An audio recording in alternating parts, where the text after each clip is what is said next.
The Grenfell Tower Fire killed 72 plus people in 2017. Today, the final element of the report has been delivered, and they found that there have been decades of failure that led up to the Grenfell Tower Fire.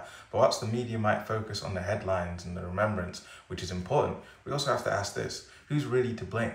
Is it the Royal Borough of Kensington and Chelsea that decided to try and cut corners and cost to deliver a insulation project more about aesthetics than the wishes of the people in the buildings that the cladding was used for? Is it the suppliers of cladding, of insulation, such as Arconic or Celotex or Kingspan? Is it the politicians? Is it the political environment, the austerity years that saw public pressure to keep protections in place being overwhelmed by the force of a top-down approach that said we need to cut our cloth according to our costs? But those costs were imposed on who? Who had to suffer? Was it the richest in our society who've seen their wealth grow?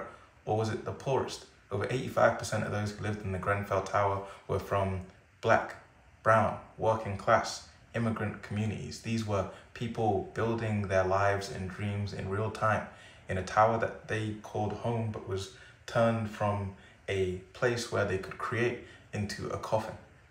And it still stands today as a monument, as a testament to the fact that human beings and where they stand, whether or not they are seen as human, can have drastic effects on their life outcomes.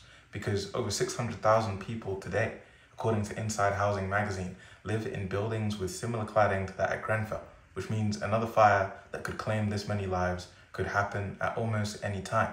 It just takes the right set of circumstances for a storm that sits below the surface to reach fever pitch. But what do you think? And what should people do about this next? The police say that they won't be charging anybody until at least 2026, 2027. That means people would have been waiting over 10 years for some semblance of justice. Now, to get involved, you can read more down below.